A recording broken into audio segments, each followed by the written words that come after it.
Сейчас весь Ближний Восток сотрясается от происходящего. И когда мы говорим о мирных договоренностях, мирных договорах в контексте израильско-палестинского конфликта, мы сейчас видим, что ситуация проясняется. Мы видим четко две основные проблемы.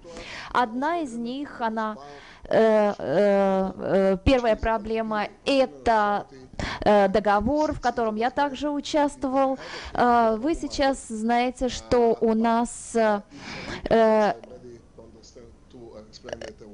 сейчас еще слабые позиции. Мы знаем, сейчас здесь есть палестинское государство, Фатахстан, как мы называем. И вторая часть конфликта, вторая проблема – это сектор Газа.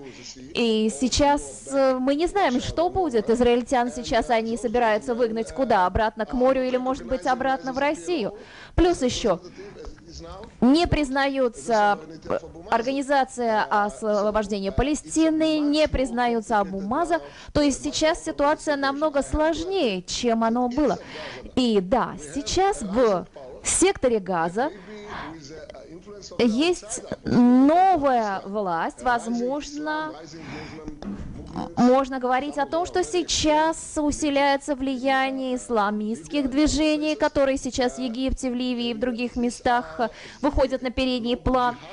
И это глобальные джихадистские организации, которые бросают вызов правительству Хамаса, который сидит в Газе, для того, чтобы там был организован настоящий Хамасстан.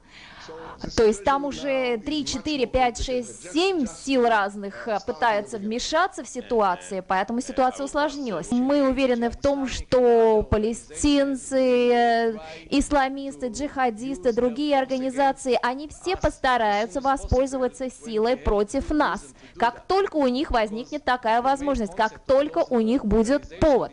Потому что основная концепция этих концепций, концепция Макао, то есть концепция сопротивления, очень красивый камуфляж для того, чтобы скрыть под этим настоящую террористическую деятельность и принципы.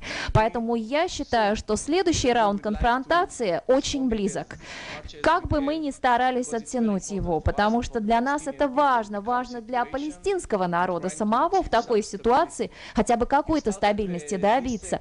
Вы начали наш разговор, употребив слово договоренность или договор о перемирии в Газе. На самом деле этого нету. Это скорее как бы взаимное понимание того, что это нужно. Но несчастье в том, что каждая из сторон понимает это по-своему. И очень хотелось бы, чтобы кто-то им транслировал реальность иначе. Я боюсь, что, к сожалению, то, что мы скоро увидим, большого оптимизма нам не даст. Да, мы должны с ответственностью подойти к этому вопросу. Мы говорим, что Газа сейчас под контролем Хамас.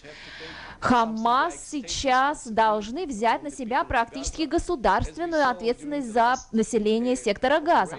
Что мы видим в последнее время? Они решили не останавливать террористов, которые начали забрасывать ракетами мирное население. И это нехорошо. Понятно, что сейчас идет большая критика против Хамас, которых критикуют за то, что они не остановили убийство населения. Поэтому сейчас в такой ситуации вообще очень сложно понять, что нас ждет завтра.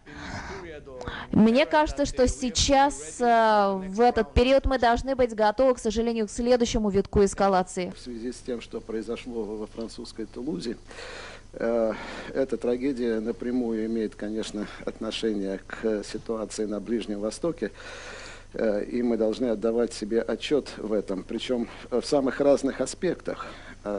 И сам этот ужасный теракт, совершенный этим преступником, который не стесняется своей связи с Аль-Каидой, он об этом заявил сходу, когда был взят в окружение, но гораздо, простите за кощунство, но не менее важна реакция на это преступление, реакция из уст лидеров практически всех государств континента, Европы, я имею в виду. И то, что, конечно, оговорилась госпожа Эштон, это, в общем, достаточно типично для понимания ситуации на Ближнем Востоке для лидеров европейских государств. Попытка балансировать, попытка уравнивать террористов и их жертв, это проскальзывает время от времени. И вот это было совершено вчера на столь высоком уровне. Поэтому наше соболезнование, мои личные и соответствующая оценка того, что вчера произошло. Конечно, ситуация чрезвычайно сложная, запутанная и развивается, казалось бы, в неожиданных, не прогнозировавшихся ранее направлениях вокруг Израиля. Будет ли исламский фактор усиливаться? Вот здесь есть много вопросов. Появление умеренных исламистов во власти, повторяю, очень важно понять, потому что в пропагандистских материалах, которые сейчас захлестывают и перехлестывают зачастую данную тематику, речь идет, и акцент делается на том, что якобы исламисты захватили власть. Но если нет, то завтра захватят. Это не так.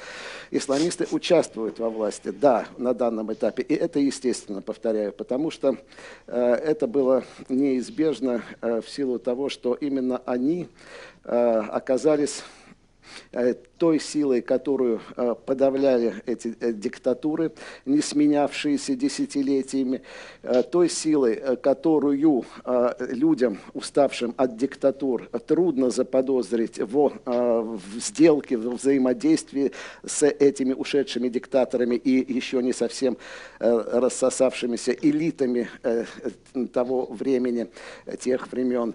Поэтому, да еще по ряду причин, этот процесс следует рассматривать, на мой взгляд, как неизбежную идентификацию египтян, тунисцев, да и мусульман, живущих в странах Европы, которые, кстати, голосовали в немалой степени за умеренных мусульман, как идентификацию, поиск такой новой идентификации, важным элементом которой является умеренный ислам. Религиозный фактор уже давно является одним из факторов противостояния израильтян и палестинцев.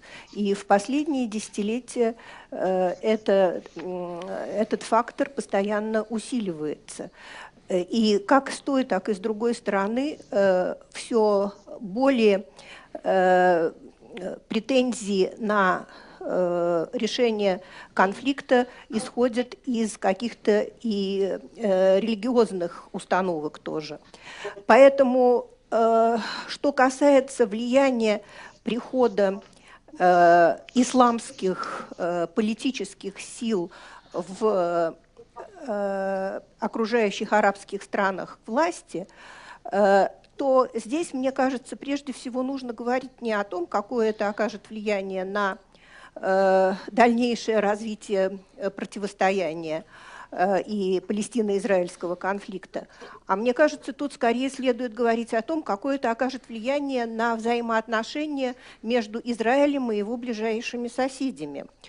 И здесь, конечно, есть и менее оптимистичная перспектива, как уже мой коллега сказал, и более оптимистичная перспектива, потому что все-таки вот это изменение ситуации, скажем, в том же Египте, пока очень неопределенно, в каком направлении будет развиваться событие, и насколько действительно пришедшие к власти исламские партии будут настаивать на каких-то изменениях не в пользу Израиля.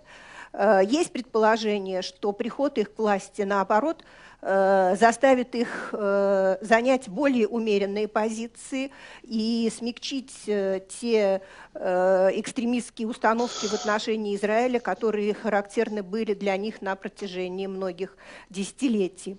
но не исключено и менее оптимистичное, более пессимистичное развитие событий, которое может вылиться и в пересмотр тех договоренностей, которые уже несколько лет существуют между Израилем и Египтом, допустим. Я имею в виду Кэмп-Дэвидские соглашения и мирный договор. И под влиянием вот каких-то радикальных таких настроений этот договор может подвергнуться пересмотру. То же самое и в отношении Иордании, где тоже не исключена вероятность усиления каких-то исламских сил в иорданском руководстве. И насколько удастся иорданскому королю противостоять этим силам, тоже очень важно в дальнейшем развитии взаимоотношений Иордании, Израиля с Иорданией. Я уже не говорю о Сирии, где ситуация вообще сейчас мало понятна, и в какую сторону она будет развиваться. Тоже трудно предположить сейчас, но приход к власти, допустим, оппозиционных сил для Израиля тоже может обернуться серьезными потерями в том, что касается уже наработанных каких-то взаимоотношений с предыдущим режимом, если таковые были, и может повернуть в более негативное русло весь возможный процесс взаимоотношений Сирии с Израилем. Исламисты, которые считаются не воинствующими или не слишком воинствующие, посмотрите, их конечная цель всех этих партий и сил – стереть Израиль с карты ближнего вопроса, потому что они считают, что израильская земля, и я говорю не только о Иерусалиме, я говорю о Яфе, Хайфе и других городах, это священная земля мусульман. Так они считают, они лекции читают на эту тему. Да возьмите Хамас.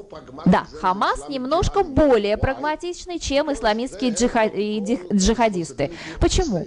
Потому что сейчас они чувствуют на себя ответственность государственного плана. Им нужно электричество для населения, им нужно обеспечить жизнь населения, им некогда идти и бороться. Им нужна вода от Израиля, электричество от Израиля, то есть они обязаны обеспечить свой народ. То есть разница единственная здесь в методике и в темпах действий, но конечная цель их всех – ослабить Израиль, а в идеале стереть с лица земли. Я их цитирую, не кого-либо другого. Понимаете? Я считаю, что усиление этих сил, мы говорим о самых разных видах исламистских движений, это все огромная проблема, которая заставит Израиль изменить подход, если говорить о конечных договоренностях, договорах со стороны арабских стран. Ведь основная цель была решить израильско-арабский конфликт. А на сегодняшний день нам удается только как-то сдерживать этот конфликт, предлагая метод за методом, что делать. Для того, чтобы защитить наше гражданское население, мы должны бороться с теми, кто пытается стереть нас с лица земли. Это не то, что Израиль хочет вторгнуться в сектор Газы и начать там военные операции. Мы ушли оттуда несколько лет назад не для того, чтобы возвращаться. Но мы начали с того, что сказали, что нету реальной власти, которая могла бы контролировать ситуацию там. Мы не имеем права сидеть и ждать, пока новая ракета не упадет на школу, детский сад или еще куда-то. Последняя операция была успешной, потому что нам удалось перехватить эти ракеты. Нам удалось их перехватить с помощью нашей ПРО. Но некоторые ракеты, они поразили очень чувствительные цели в гражданской на гражданской территории. Жизнь целой части Израиля сейчас просто разрушена. И мы знаем, что есть определенные основные факторы, которые постоянно влияют на подрыв стабильности. Вот эта террористическая деятельность против нашего населения, в этом основная проблема.